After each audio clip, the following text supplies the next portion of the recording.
stocks and shares in an overvaluated company, i.e. Facebook at $15 billion, where Google is just going to give them straight cash. Now, what's really unique about this is Facebook represents a real-time search engine with personal and live feedback. When you think about how you interact with Google and you log on to Google to go search on information, what you're finding is you're finding web pages, static web pages that may not have been updated for a very long time. When you go search Twitter, and I'm going to show you this in a second, when you go search Twitter, you've actually got a live search engine, a real-time search engine on conversations. So the best analogy that I've been given and that I've tried to pass on to others is when you think about Twitter, imagine you got a magic phone. And that magic phone, as a marketer, for example, you can pick up that magic phone and you can listen to any conversation going on in the world at that given time. Now, if you've got the ability to really know what you're listening for, then you've got an ability to really go almost become part of that conversation. So let me give you a simple example. If I'm Joe's auto body shop in downtown Toronto, and let's say I focus on bumpers and we'll just say bumpers. So if Joe is listening on his magic phone and he hears a conversation between one individual and another saying, oh, I just smashed up, I just rear-ended somebody, I don't know where to go to get my bumper fixed, Joe, who's listening to that conversation, can say, hey, so-and-so, we'd love to have you down this afternoon and give you a quote at 3 p.m. How does that work? Great, done. And that's essentially the simplistic explanation that I've got. So marketers and recruiters, for example, and corporations that are looking to acquire customers, listen to their customers, or recruit candidates, this really is a magic phone to listen to what's going on if you know what to listen for. So why is it important to recruitment? If you go to our Twitter page, you'll see the article that was written about a month ago, and the article was basically based on is Twitter the next monster? Now, what's interesting here around that is everybody knows that the job boards have been taking just a beating as far as LinkedIn goes and Twitter goes and Facebook goes. There's been new ways for recruiters and organizations to go communicate out with sometimes tremendous accuracy the opportunities that exist within their company. Now, what Twitter is going to do here over time is, I'm going to show you a feed here in a second, they will start to categorize and start to filter these types of tweets.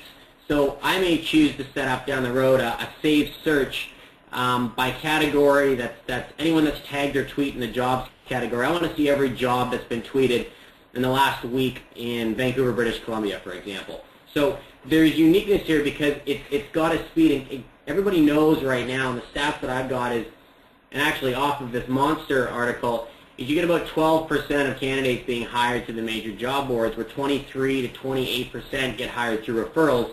And again, everybody knows referrals are always the best way to make quality hires, and Twitter is a great way to go leverage that power. So a little bit of talk around how companies are using Twitter, and this is going to get some of the creative juices flowing a little bit on how your company may be able to use this. A couple different ways. Promotion. So Southwest Airlines uses Twitter to let customers know about deals.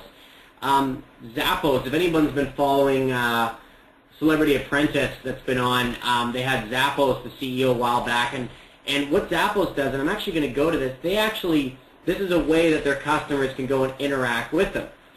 So I'm just going to go here, 1 second. So I'm going to go find people, and I'm going to go Zappos.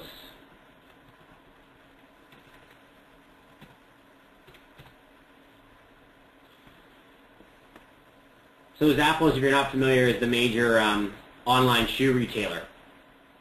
And let's see here. So we've got just Zappos customer. And I apologize. This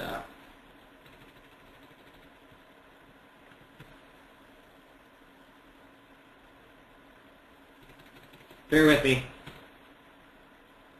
Okay.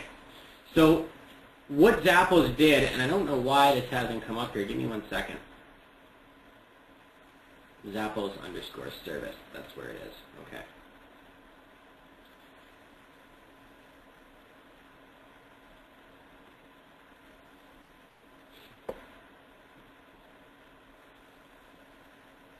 Okay, so I'm going to go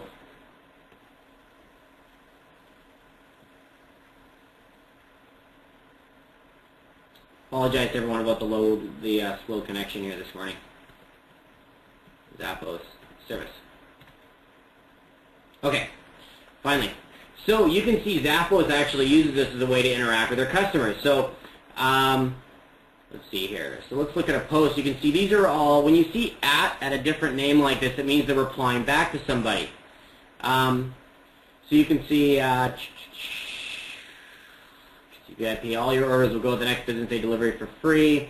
At District Bell, you're very welcome. That should ensure you get your Zappos order super fast. Groovy will have the new shoes in a few weeks. Phone this number. Let's see here. Let's see another one here. What size do you need? So they're really, I mean, they're obviously interacting real time with their customers under the Zappos brand based on the questions that they have. So interesting to look at that. Another example is Whole Foods Market, huge, obviously huge grocery retailer in the United States and a couple locations in Canada. They recommend new food podcasts, so they create podcasts on their own site and then go promote their followers to go look at those podcasts. H&R Block runs a Q&A. So again, a variety of different ways for how companies are using this. As I mentioned at the very start of this, Dell actually reported over $1 million in sales due to their Twitter sales alerts that they use, and $1 million is, well, it's $1 million to $1 million. So I apologize for this diagram a little bit, but what I wanted to give you a bit of a handle on here is when we look at all the different ways Twitter can be used. So you've got your Twitter account here, can be used for information, so you can share your ideas. You can use Twitter as a tool to stay current on breaking news. Show interest and hobbies with like-minded people. Got questions? Somebody on Twitter can probably answer that for you. Find what others are saying about your product or service. You've got the customer service side now. Use it as a messaging service to let potential customers know of any events and such. One-on-one relationships, customers will help you get repeat business. The real-time messaging to update customers provides solution or information to any problems. You've got networking. You can go out and build relationships via this tool, much easier than you could have with Facebook or with MySpace or with LinkedIn. And the reason being is people can choose to opt out of what you're saying, so they don't have to listen to you. So with the users under control, you can actually go out and build meaningful relationships with a target group. Business management. Now this is really unique. There's companies that are actually using Twitter to actually track projects internally with what's going on. The other piece that's interesting here is to humanize your business. Let customers know there's a person behind each tweet ready to help them. Use Twitter as a tool to see who's talking about your business. Track positive and negative experiences that users tweet and better fit your business to serve customers better. Traffic is the big one. And I mean, a couple of these, everyone should be on the phone here kind of thinking, okay, well, so there's some ideas here on how to use it for recruitment.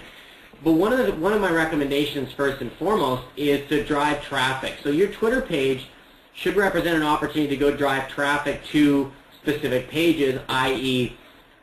Posted jobs on your site. It could be an updated recruiting event. It could be a variety of different things. But what the idea here is Twitter is a great tool for you to go drive traffic back to an individual web page.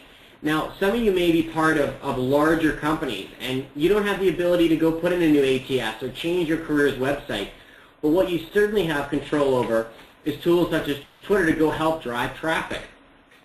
So this is a great diagram, and if you actually go to our Twitter page, twitter.com/mindfieldgroup, I actually tweeted about this a couple days ago on the diagram, and you can actually download this because this is probably the best way that this is the best diagram that I've seen to understand how Twitter could or could not be used as a marketing tool and as a recruiting tool. So to get in now a little bit around Twitter on recruitment, there's 3 specific ways that I'd recommend using Twitter as a recruiting tool. Number 1, job postings. 2, searching for candidates. And 3, employment branding. So the first thing I want to do is I want to talk to the job posting piece. So I'm going to go to our page, and you can see, I'm going to go to my profile, and you can see here's the visual guide, by the way. If you want to get it, just go to our site. I tweeted this morning about the next Monster article, and now what I'm going to do is I'm going to go and tweet about a new job. So Mindfield Group, we're currently searching for a controller for our company. So what am I doing? looking for a controller for Mindfield group. And so that's great that if I do that, but there's no call to action. So what I'm actually going to go do is I'm going to go to our site here, and I'm going to go over to my company page, careers, and opportunities with Mindfield Group. And you can see now, you'll see our portal pop up, and you can see our controller position. So I'm actually going to copy this URL. And the tool that I want to bring to your attention here is a tool called Ajax.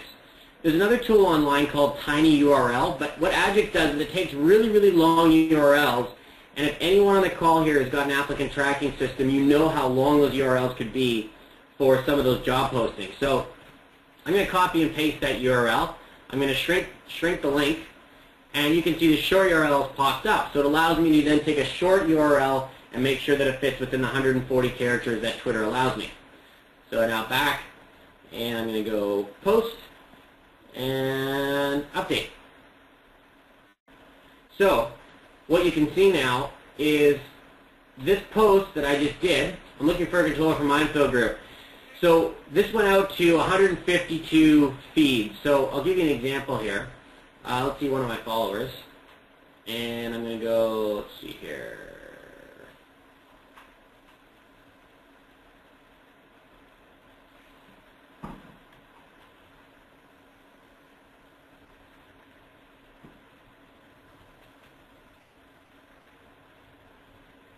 Okay.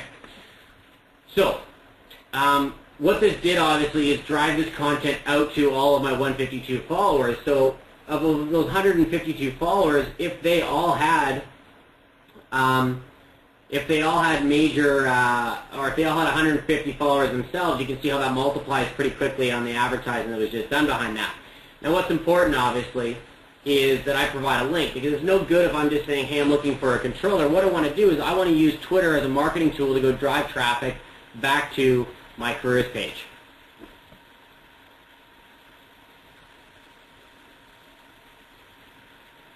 So, simple. So that's the way to use Twitter to do job postings, is drive them back to a specific job posting. So the other thing I want to show here, and I'm just going to go up here, current slide. The next way is searching for candidates. So many people don't know this exists, but there's actually a search tool within Twitter. So as I go back, if I scroll all the way to the very bottom of Twitter, we've got this search button down here.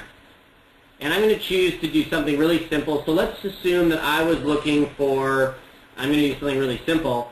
I was looking for recruiters. So what would a recruiter be likely tweeting about? Likely it'd probably be recruiting. So you can see now it searches the entire Twittosphere, so to speak, and looks for anyone that's mentioned recruiting. So I'm now looking, I'm picking up my magic phone and listening to real-time conversations. So if, for example, working on a new college recruiting program for high school student athletes, well, maybe I would want to go and reply to him and say, you know, Mindfield Group's got some unique strategies around that, would love to chat. Or that was from a marketing perspective. Or let's see here. So here's someone interviewed later today recruiting. So here's someone who's going on, looks like a recruiting interview that, again, 4 minutes ago. Then I may want to say, you know, have you thought about Mindfield Group as a recruiting career? Now, this search isn't great because of the fact that this is a global search. So what I'm going to do is I'm going to go advanced. And let's see here. I'm going to go into, let's say I do know there's people on the call who look for very specific software developers and technical expertise. So why don't we say .NET? So .NET is obviously a language we're looking. .NET, we'll just put .NET, and that would be obviously a piece of expertise that a software developer may have. And I'm going to go search within Vancouver, BC, within 50 kilometers, and search. So let's see here. Let's see how this works. Okay, I've got some links in there. .NET. Let's see here.